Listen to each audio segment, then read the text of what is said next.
some of you know or remember Leo Richardson, who was a preacher here for many years, or for several years, many years ago. And his family is here this morning, several of them, and they wanted me to extend greetings to all of you on behalf of the Richardson family. So if you get the opportunity, stay around and get a chance to visit with them and catch up afterwards this morning. Also wanted to, something I forgot to tell, we had our first outdoorsman group or meeting Friday night. We had a bonfire out there at the church property. We had several of our men show up, and we breathed campfire smoke for many hours, and we told stories, and Jerry and Lim told their stories of their time in the service, and the rest of us guys sat there and just listened with awe. And it was just a really good time, and we're going to be trying to do that once a month, have time when us men can get together and do kind of manly things. Come on, guys, join with me. Yeah, there you go. More power, more power. So, so there will be more of those coming up. Just wanted to let everybody know. Most of you know that a few years ago, I had surgery on my eyes to correct my vision. I was, blind in one eye and couldn't see out of the other. Really bad. In fact, I was so blind that before they could do that LASIK surgery to correct my vision, they had to implant lenses in just to get me corrected enough, and they had to do a surgical procedure to flatten out the astigmatism, and finally got me to where they could do the surgery to correct my vision, and it's really good. I love it. I can see, and I've got one eye that's set for distance and one that's a little closer, so I don't have to carry reading glasses, and I can read and I can see off into the distance. And the doctor said, your left eye is dominant, and that's the one we want to use for distance. And I said, no, I want to use my right eye for distance. And he said, why? And I said, because when I hunt, I shoot with my right eye. And I said, so that's most important. And he said, okay, we'll go for that. But the problem is, every now and then, if I'm hunting, and I will be looking out through the trees, and I will see something coming, well, if it gets behind a tree so that my right eye can't see it, my left eye can't see that well out into the distance, and so it's fuzzy, and so every now and then I'll have to kind of move my head so that I can see it with my right eye. You guys know what I'm talking about here? Okay, I want you to put your hand up in front of your right eye, look at the head of the person behind you so that you can't see him with your right eye, and I want all of you to move your head till you can see him with your right eye. And some of you, okay, there you go. I wanted to see everybody's head move at the same time. So the reason for that is I want you to think this morning about the fact that sometimes we can't see clearly and recognize what we're looking at unless we change our perspective a little bit. Does that make sense? And the problem that a lot of us have sometimes is we don't want to budge. We don't want to move. We don't want to see anything differently. We want to make up in our minds the way things are and not ever consider anything else. And what I want to share with you this morning is that if we take that attitude, if we're never open to look at things from a different perspective, we may not recognize the things of God. Now, Daniel mentioned, that the kids looked excited about running out of here. And I know I give them a lot of grief about being so happy to get away from hearing my sermon. But it's really cool that they're excited to go back and learn the stories about God and learn about His Son and learn about their salvation because it's new for them. They're moldable at that age because they're not set in their ways like we are. And so this morning I want all of you to think about changing your perspective, looking a little differently as we go through this lesson. We're talking about the story of Joseph this morning. We are in Genesis chapter 37. Chapter 37 through 41 was what you were supposed to have read this week. We're going to do kind of a brief overview of these chapters real quick, and then we're going to get into some of the major themes that come up in these lessons. A brief overview. Chapter 37. If you want to turn there and you can follow along. But one of the things that comes out right off the bat is the unequal love that Joseph, or that Judah has, or Jacob, Joseph, Judah, all those J's, the unequal love that Jacob has for his son. Verse 30, now Israel, or Jacob, loved Joseph more than any of his other sons. And we know what can happen in those kind of situations, and that's what happens. That's what leads to the plot against Joseph by the rest of his brothers.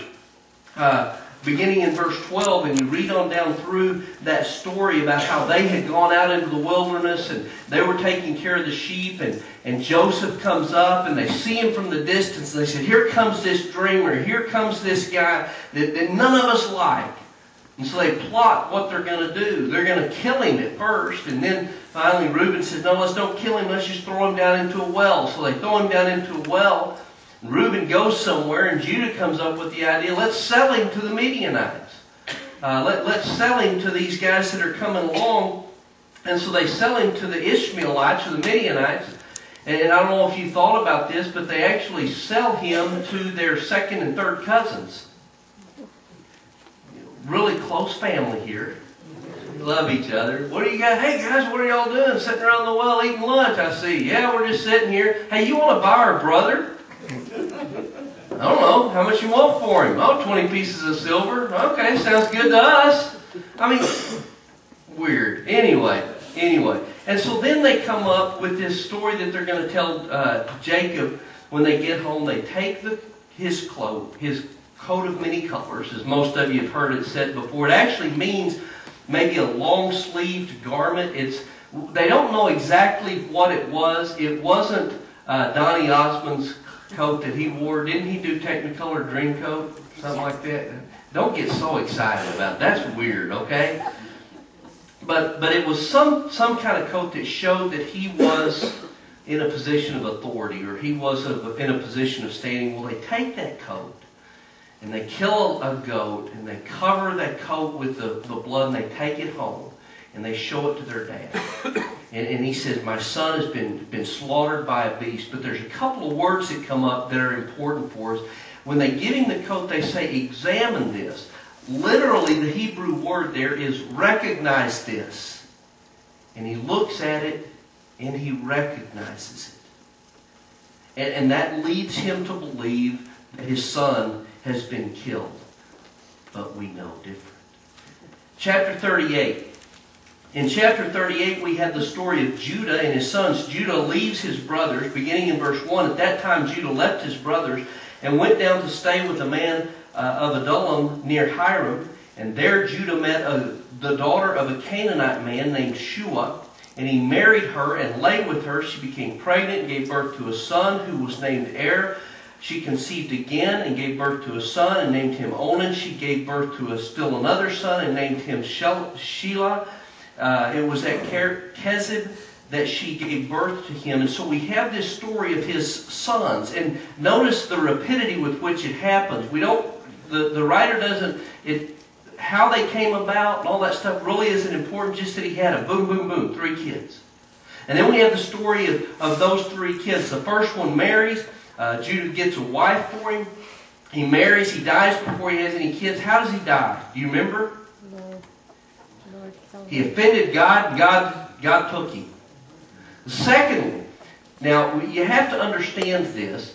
The second one was told by Judah, you need to take your brother's wife for your wife and produce offspring with her. Now the reason for that is when she was brought into that family, the way she stays in that family, the way she is taken care of is if she has male offspring, if she has sons. If she doesn't have any son and she doesn't have any husband, then she's basically destitute.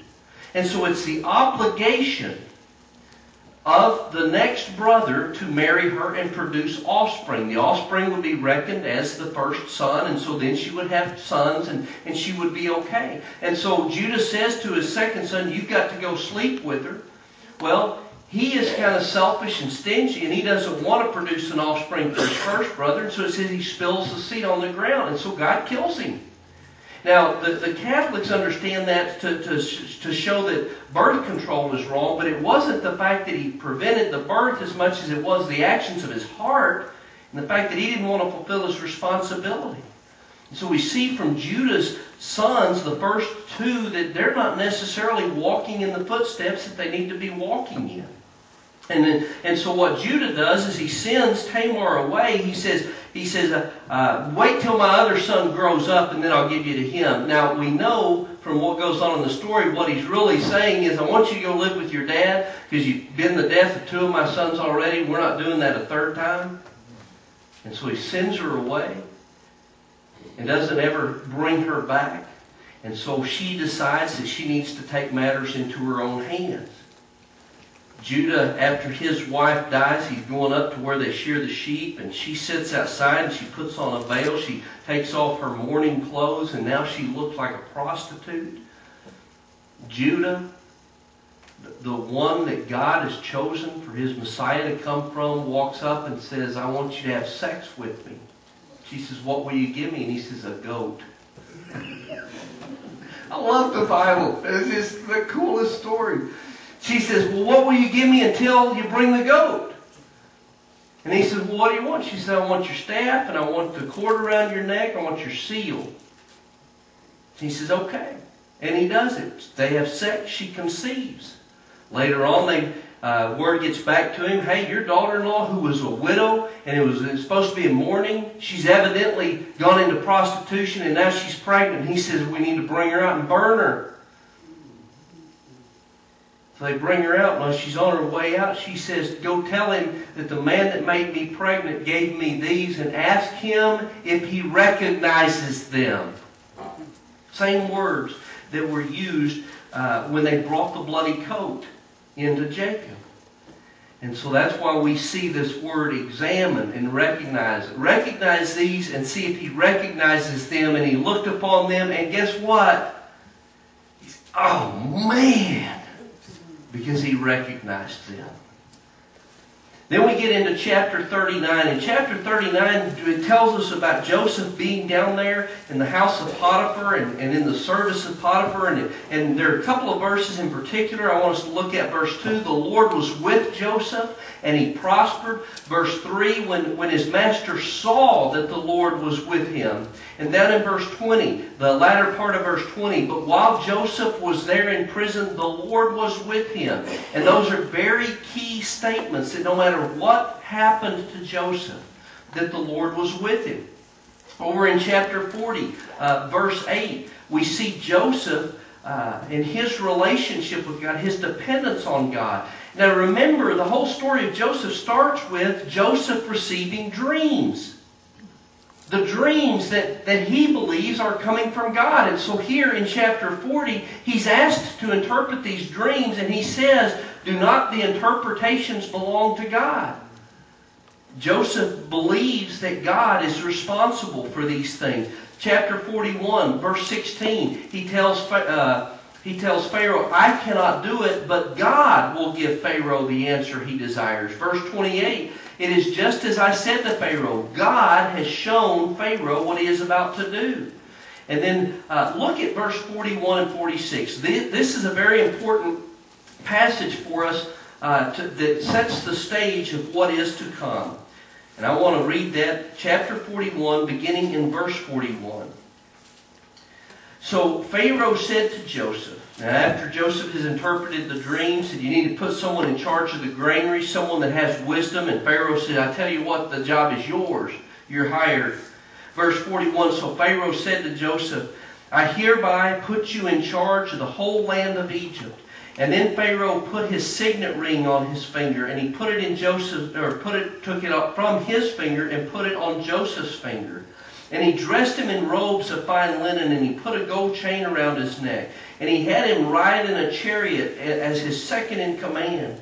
And the men shouted before him, make way. Thus he put him in charge of the whole land of Egypt. And then Pharaoh said to Joseph, I am Pharaoh, but without your word no one will lift hand or foot in all Egypt. And Pharaoh gave Joseph the name, and I'm not pronouncing it, and he gave him his daughter, the daughter of Potiphar, or the daughter of Potiphar, the priest of On, to be his wife. And Joseph went throughout the land of Egypt. And Joseph was 36 years old when he entered the service of Pharaoh, king of Egypt. How old was he when he went to Egypt? 17. So he's been there for a while. Now I want you to notice these things. First of all, he gives him a ring. Not that big of a deal. But then it also says he gives him new dress, gives him new clothes. Remember back in verse 14, before they bring him into Pharaoh, they shave him. Now, it's been said that the Jews at this time would wear facial hair, but the Egyptians did not. And what some scholars say is that what they did is they shaved not just his beard, but they shaved his head, they shaved whatever other body parts the Egyptians shaved in order to bring him into the presence of Pharaoh. So he's got a new ring, he's got a new dress, he's shaved, he's got a gold chain around his neck now, he's got a new ride, got himself a chariot. Pretty cool. I mean, that was the cool car to have. You know, I mean, it's kind of like a Cadillac today. He had him a chariot. Not only that, he had an entourage. He had his guys to run around in his car yelling at everybody to get out of his way. Now, you read this, and you begin to think that this guy is like a rock star. Like one of these rappers, you know. I mean, he's got his grill, he's got his bling, he's got his ride, he's got his posse. Okay? You see this? Some of these older folks are sitting there going, what are you talking about? But the rest of you that are cool and young and hip like me know what I'm talking about, right? And so his whole appearance has changed here. He gets a new name. And he gets a wife. And so he's got all of this stuff. He doesn't even look like that 17-year-old kid that came. Basically, he's got a disguise. Now when you think about that, and I got to look here because I've gotten so far off of my notes that I can't remember what's coming up next. When you look at this, and then think back to the thing that came up in the other chapters about recognizing. Examine this. Do you recognize it? When they brought Joseph's coat, they said to his dad, recognize this and see if you recognize it. And he recognized it.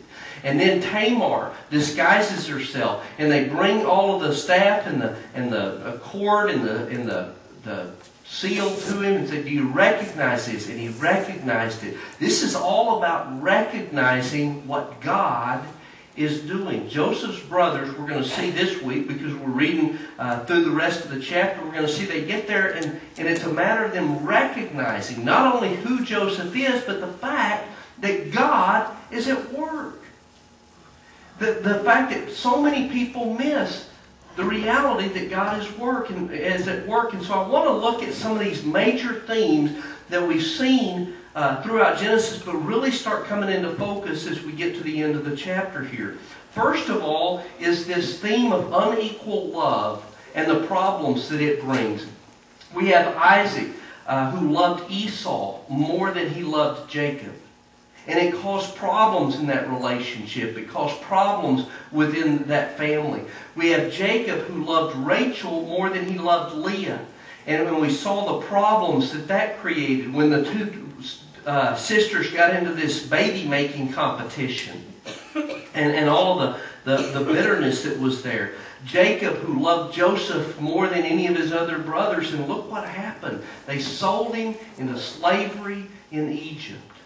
And then they lied to their dad about it. And so it produces hatred and discord within the family. And not only that, but this unequal love jeopardizes God's plans, because all of this family that we see so much of this problem in, this is the family that God has said, this is through whom I'm going to bless the whole world. And yet this unequal love seems to jeopardize that plan. The next thing is recognizing things as they really are. Jacob recognizing Joseph's coat. Judah recognizing his daughter Tamar. As we're going to see next week, the brothers recognizing Joseph. Throughout the whole story of the Bible, it's God's people recognizing God's work and what's going on. And that's why that language keeps coming up. One of the other major themes, and this is kind of where Daniel was talking about before we get started, the providence of God.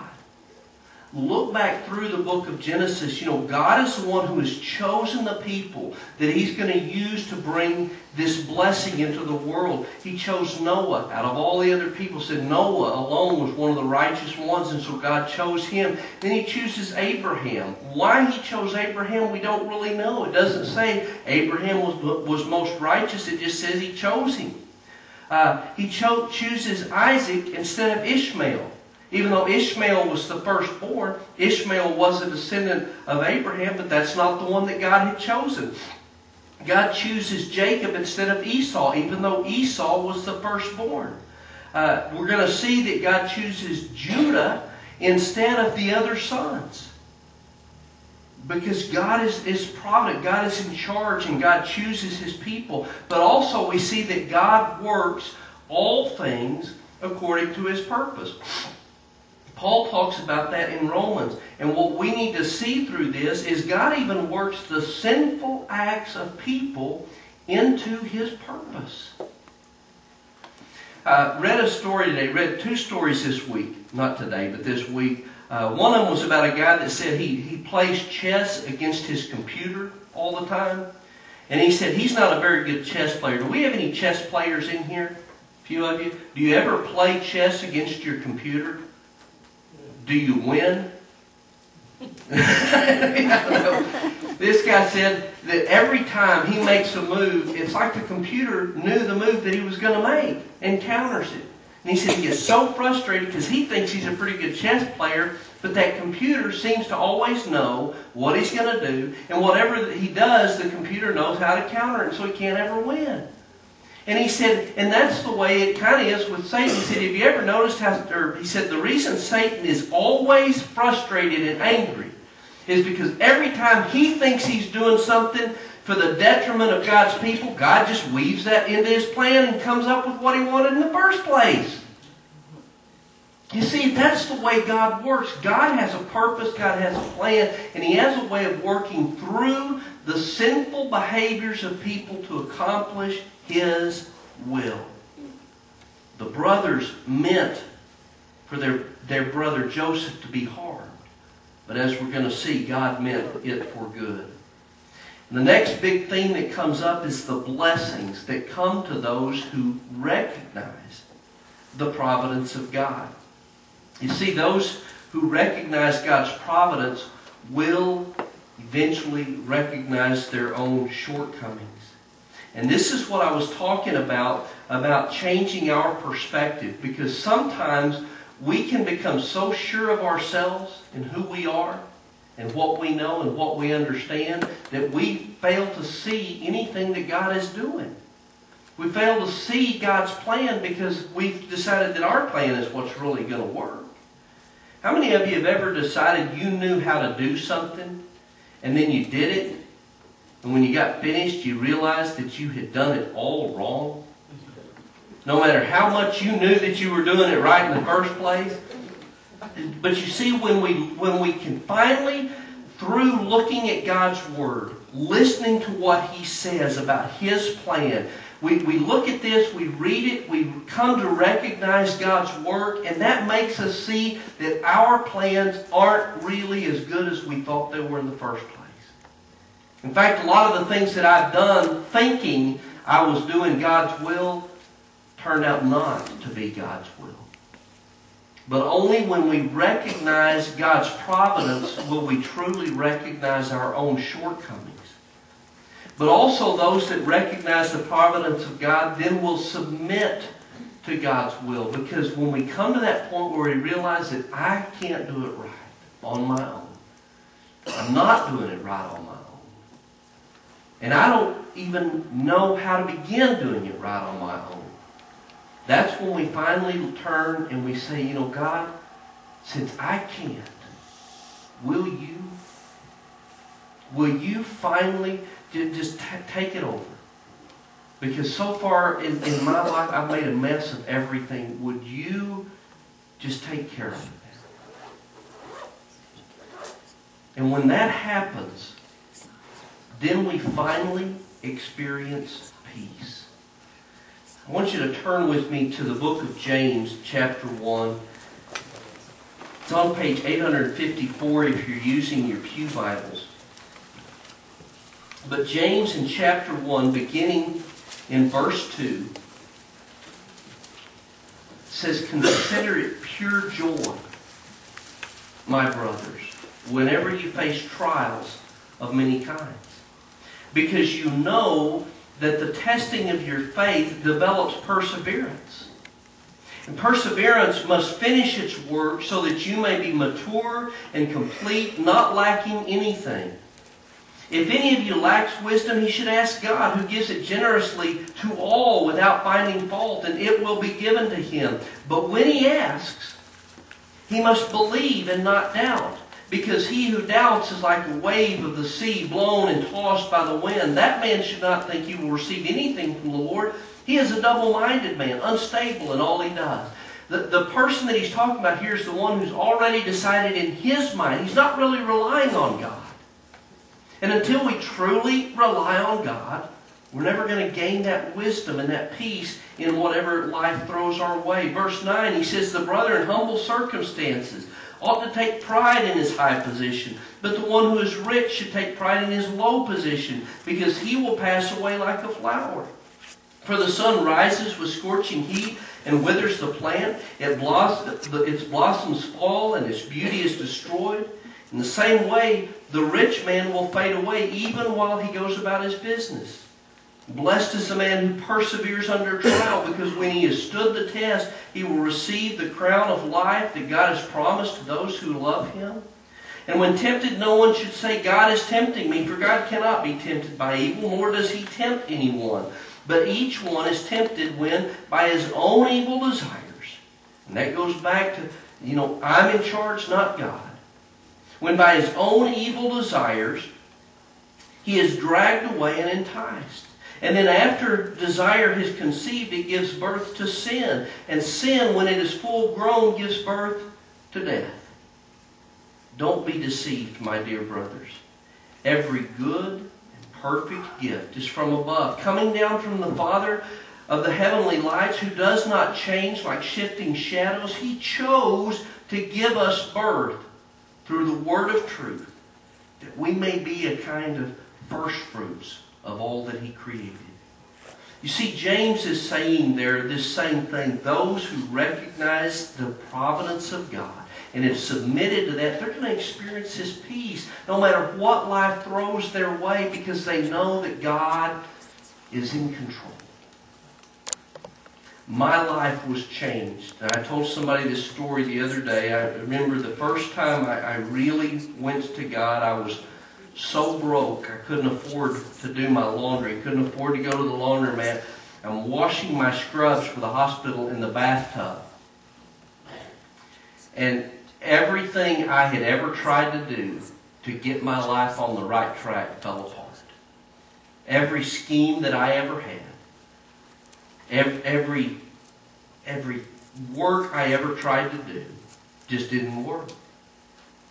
And I finally, down there on my knees, washing my scrubs, I said, God, I don't even know for sure if you're really there. But if you are, I need you to take over. Because what I'm doing is not working. And so from this day on, I'm gonna live these next few days like you really do exist. And I'm going to trust that you're going to take care of me.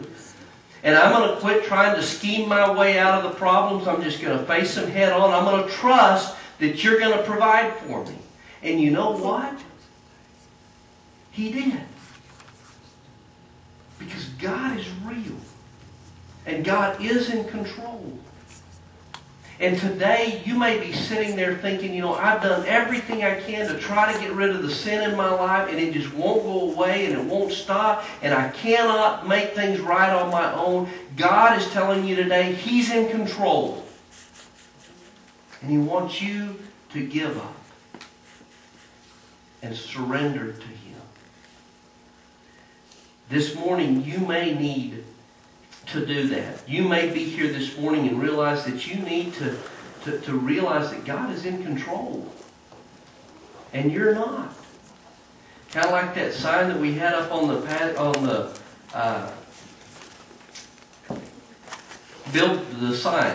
sign we had on the sign that time. That said, if God is your co-pilot, you need to change seats. And that's true. Because, church, God is in control. He's not your co-pilot. God needs to be in the driver's seat. And we need to see that. If you need to change seats this morning, if you need to put God back in control and turn your life over to Him, we invite you to come forward while we stand and sing this song.